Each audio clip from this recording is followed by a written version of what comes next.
తీర్థప్రయాణం programme వీక్షకులకు నమస్కారం. పంచభూతలింగాలలో అత్యంత విశిష్టమైన అగ్నిలింగంగా వెలసి తిరువణ్ణామలైలో వేంచేసి ఉన్న అరుణాచలేశ్వర స్వామి యాత్రా విశేషాల మొదటి భాగమును వీక్షించి తమ అమూల్యమైన అభిప్రాయాలను తెలియచేసిన వీక్షకులకు నమస్కారములు.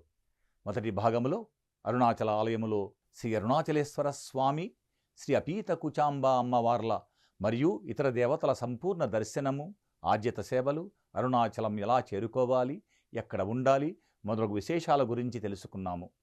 ఇప్పుడు ఈ రెండవ భాగంలో అరుణాచల గిరోద్భవము, గిరి ప్రదక్షిణం, ఆలయాల వివరణ, భగవాన్ రమణుల ఆశ్రమ విశేషాలను తెలుసుకుందాము. అలాగే బ్రహ్మ విష్ణుమూర్తులకు పరమశివుడు పెట్టిన పరీక్ష ఏమిటి, అరుణాచల శివుడు భక్తునికి చెప్పులు కుట్టడం ఏమిటి, భక్తులు అలా చేయటం వలన దేవతల ఆగ్రహానికి గురికావటం ఏమిటి మొదలగు ఆశ్చర్యకర విశేషముల గురించి తెలుసుకుందాము. అరుణాచల యాత్రలో అరుణాచలగిరి ప్రదక్షిణము అత్యంత యోగదాయకము, పుణ్య ఫలితాలను ఇస్తుంది. దీని పరిక్రమణ సుమారు 14 కిలోమీటర్లు ఉంటుంది. కొండ చుట్టూ దివ్యమైన ఆలయాలు, చక్కటి బాటలు, వీధి దీపాలు ఉంటాయి. అసలు ఈ అరుణాచల కొండ ఎలా ఏర్పడింది, దీనికి ఇంత ప్రాముఖ్యత ఏమిటి, ప్రదక్షిణం ఎలా చెయ్యాలి మొదలగు విషయాల గురించి తెలుసుకుందాము. ఒకానొక కల్పములో బ్రహ్మ విష్ణువుల మధ్య ఎవరు గొప్ప అనే అంశం వచ్చింది. అప్పుడు పరమేశ్వరుడు వారి మధ్య బ్రహ్మాండమైన జ్యోతిస్తంభముగా ఏర్పడి ఆకాశము నుండి పాతాళం వరకు వ్యాపించాడు. దీని ఆద్యంతం తెలుసుకున్న వాళ్ళు గొప్పవారనే పరమేశ్వరుని వాక్కుతో విష్ణువు వరాహరూపముతో పాతాళానికి, బ్రహ్మ హంసవాహనం మీద ఆకాశం వైపుకు బయలుదేరారు.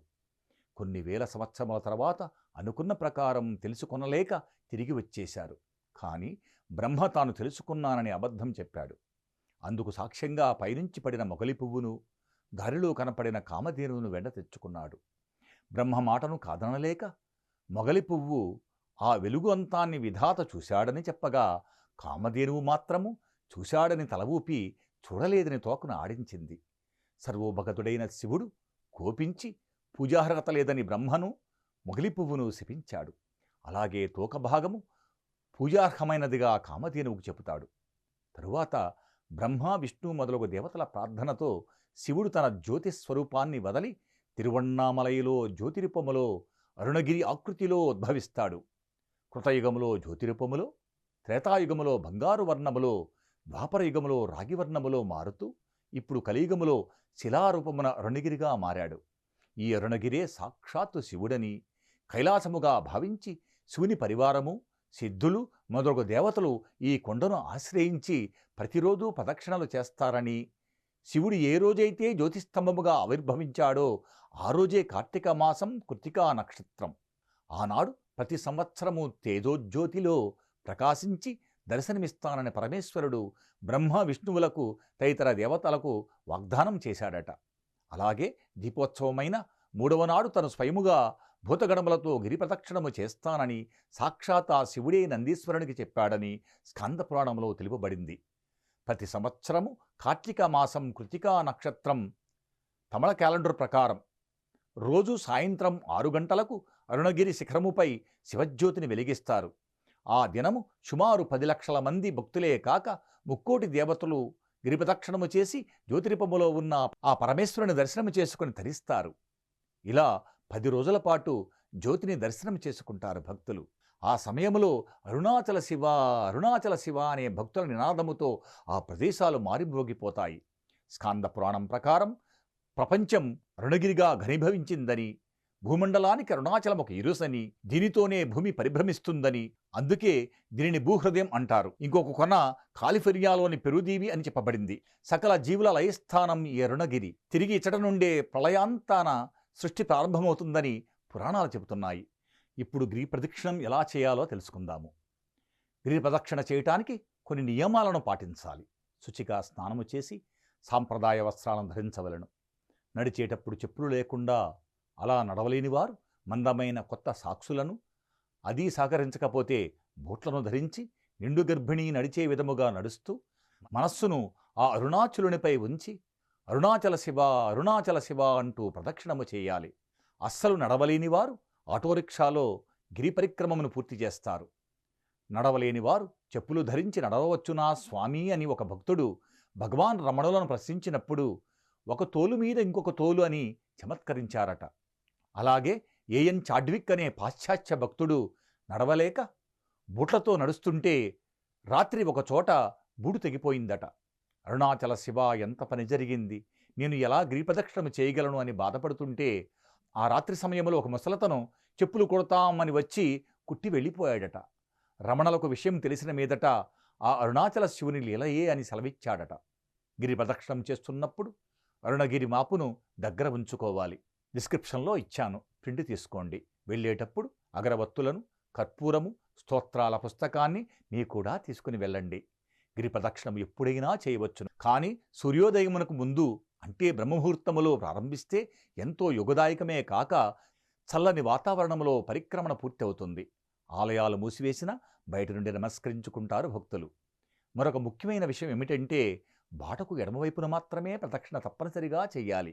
కుడివైపు నుండి శివగణములు, దేవతలు, సిద్ధులు మొదలగు వారు ప్రదక్షిణ చేస్తూ ఉంటారు. విహారయాత్ర చేసి ఆనందం పొందుదాము అనుకున్న ప్రేమికులు, దంపతులు ఇచ్చటకు రాకపోవటమే మంచిది. వచ్చి ఆ వెకిలి చేష్టాలతో దేవతల ఆగ్రహమునకు గురవుతారని తెలియవస్తున్నది. శివరాత్రికి అయితే లింగోద్భవ సమయంలో జాగరణ చేస్తూ మధ్యన ఆలయాలను దర్శించుకుంటూ సకల దేవతలతో శివుని చుట్టూ ప్రదక్షిణము చేయటం అనేది ఒక యోగకారకము, మహాభాగ్యము.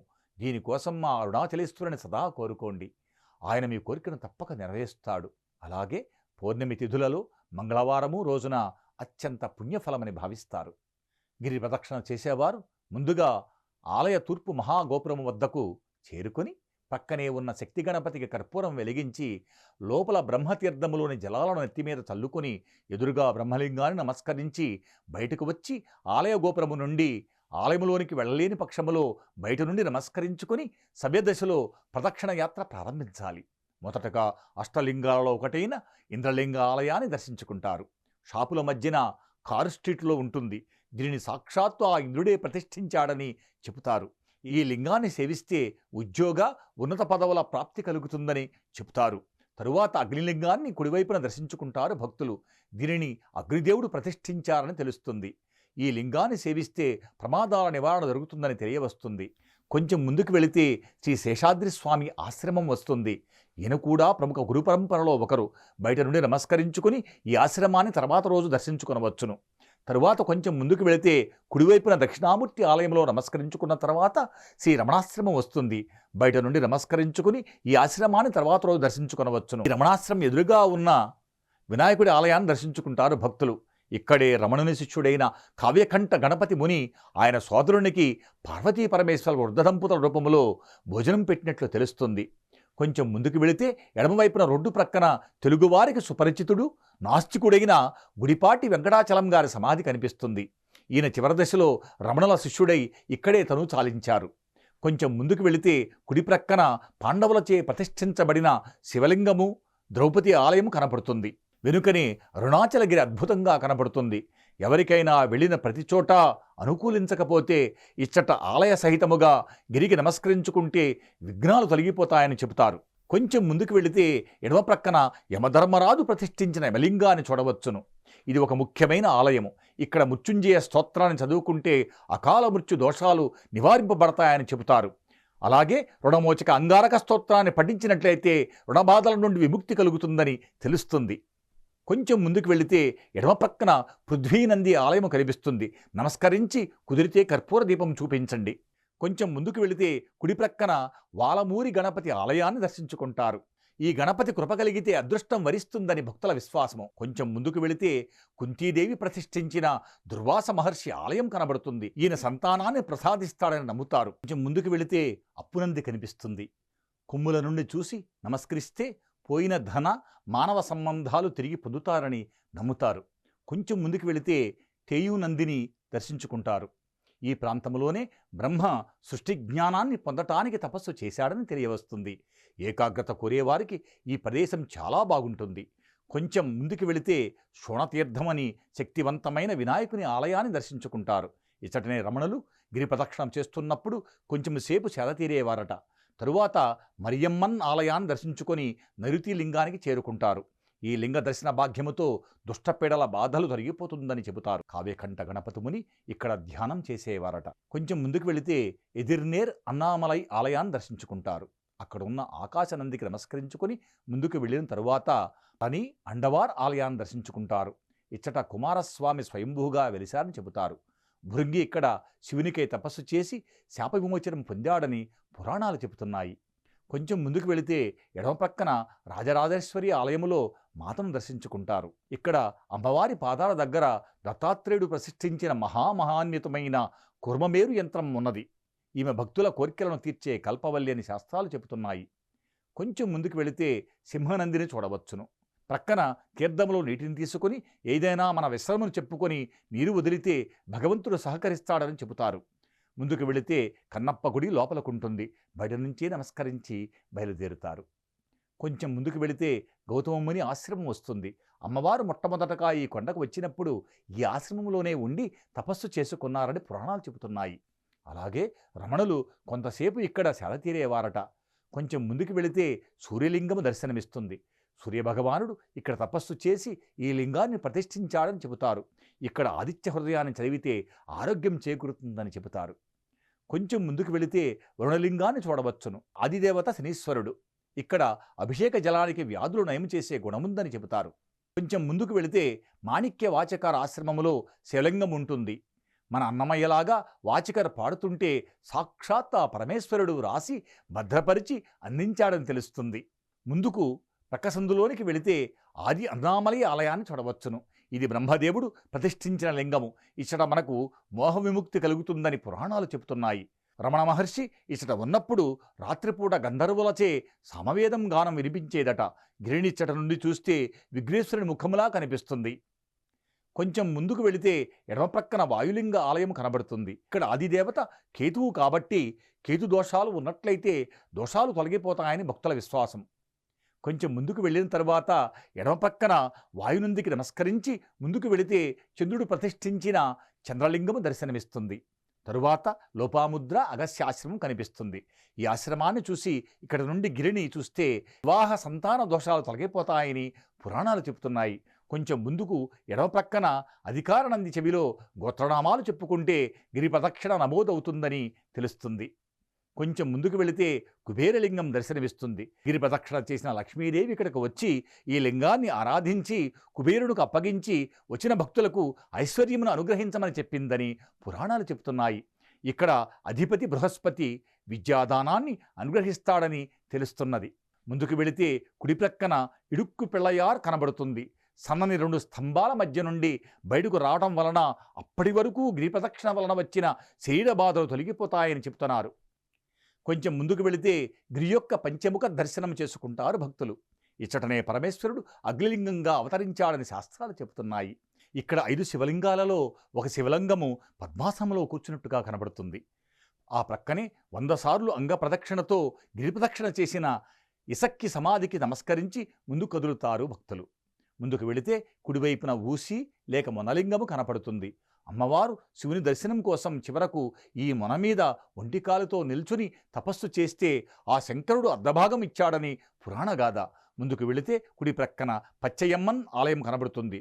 లోపల అమ్మవారు పచ్చగా శ్యామలాదేవిగా గౌతమ మహర్షి కోరిక మీద ఇక్కడికి వెలిశారు. ఇచ్చటనే రమణులు కావ్యకంఠ గణపతిముని కొద్ది రోజులు ఉన్నారు.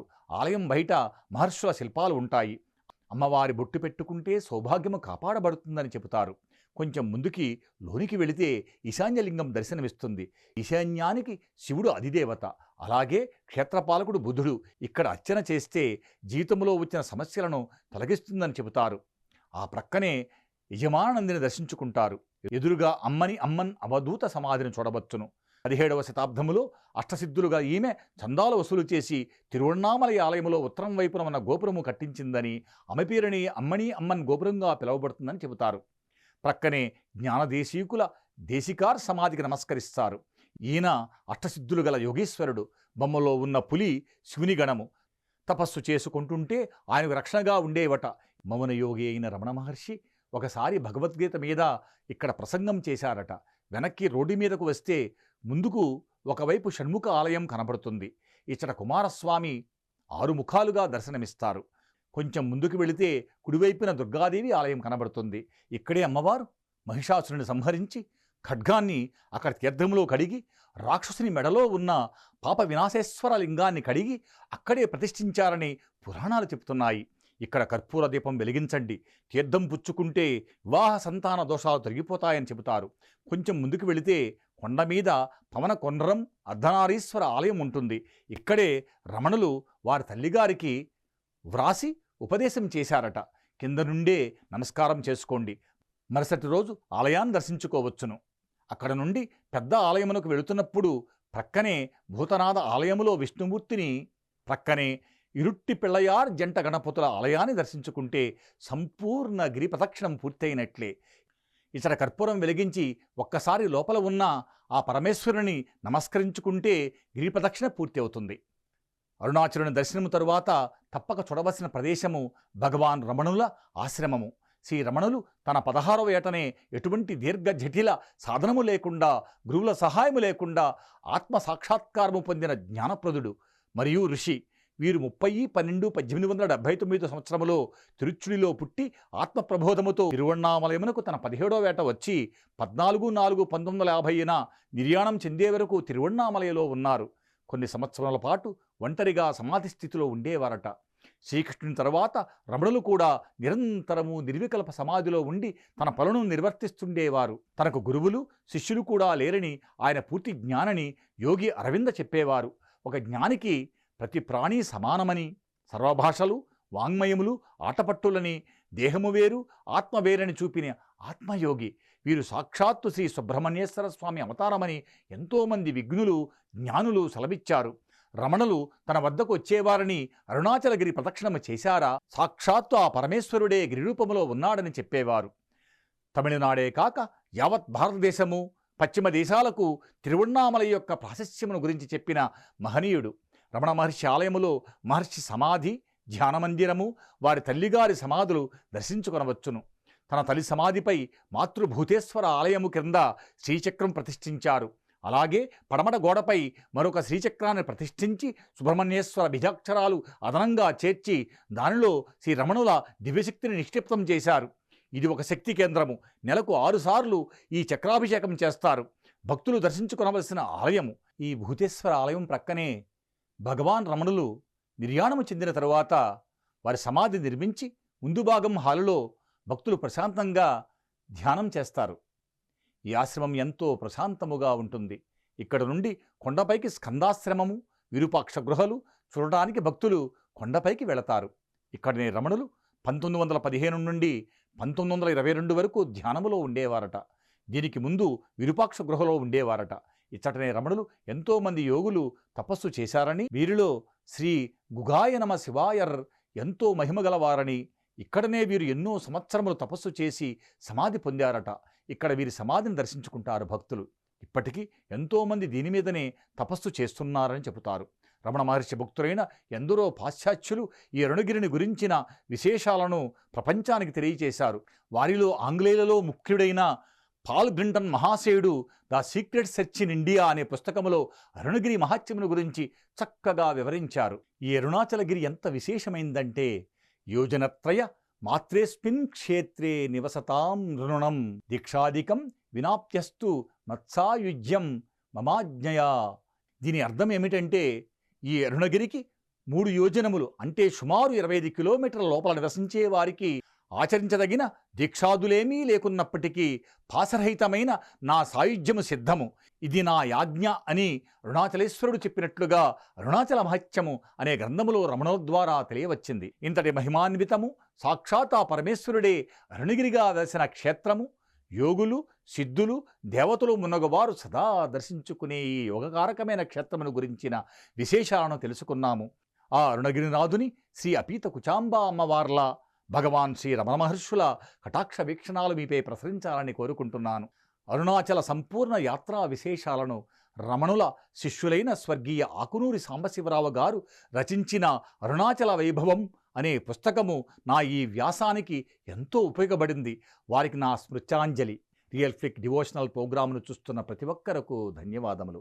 మీ సూచనలను, సలహాలను దిగువ కామెంటు బాక్స్ ద్వారా తెలియజేయగలరు.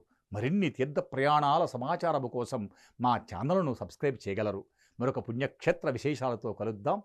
నమస్కారం.